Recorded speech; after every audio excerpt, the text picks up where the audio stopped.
So many people message me and tell me, Philip, I want to be a web developer. No, you don't. You want to be a full stack web developer. That's where the money's at.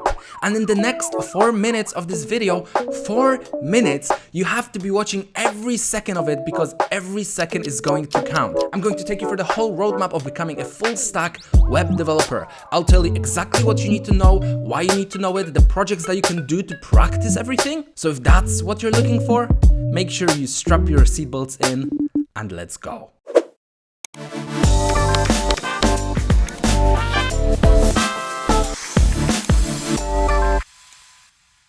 The first thing, you need to know HTML, CSS, and JavaScript.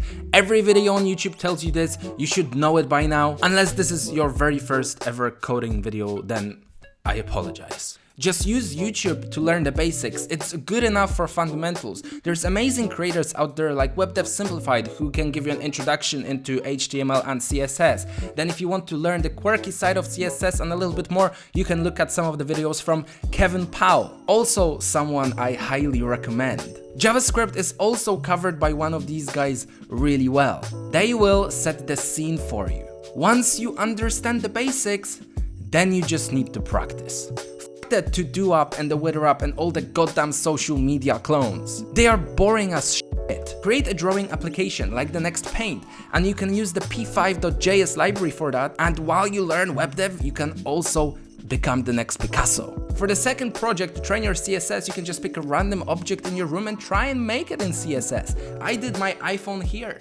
Thirdly, you could try and build a parallax scroll website with some really nice transitions. And if you want a really good tutorial on that, well, I covered it and you can check it out right here. Finally, you can go ahead and create your resume online. Make it a website. Put all your information on there and make it available to other recruiters, and who knows, you might get yourself a job. It's a great project to learn the basics of web dev. Secondly, you need to learn a framework. You need to be able to manipulate all that knowledge in one place, and that's what a framework is going to help you with. Just learn React, but not the React with the Webpack that we are all used to. Go ahead and learn Next.js. It's a full stack React framework. It has so many beautiful features built in, and it's just beautiful that once you actually start using Next.js, you will realize that, yep, you've made the right choice. Now, why is Next.js called a full stack framework? Well, because you can deal with the backend code in one place. Learn Next.js from Max on Udemy. I personally used his course to learn Next.js. It's super informative, super simple to understand, and it's extremely cheap. One other thing that's great about that course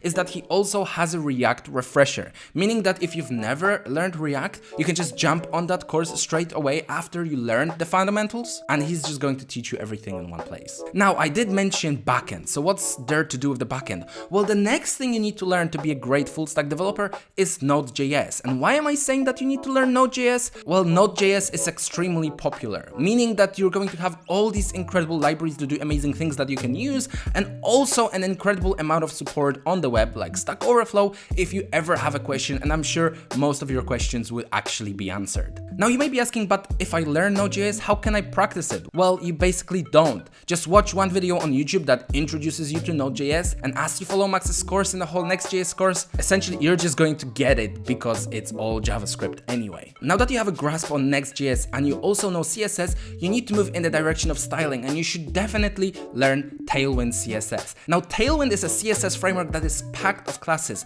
and what has sold me to learn Tailwind CSS, because I actually hated it at first, is the fact that it actually makes the styling of your application so much faster because you have all these pre-built classes that you can use. And also when it comes to responsive design, which I always struggle with, it actually makes responsive design really, really simple. Now, the way I learned how to use Tailwind CSS is that when I knew what CSS property I want to use, I went on their website and they have a great search bar where you just type in that CSS property and it shows you exactly how to use it within Tailwind.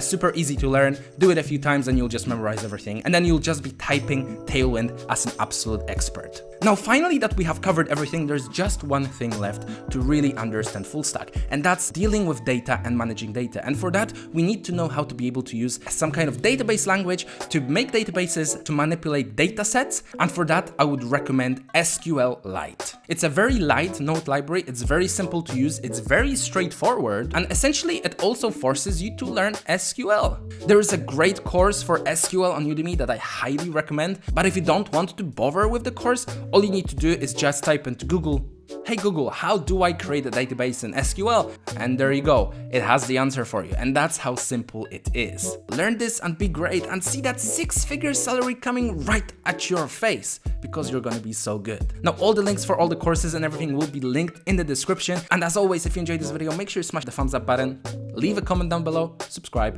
and I'll see you in the next video.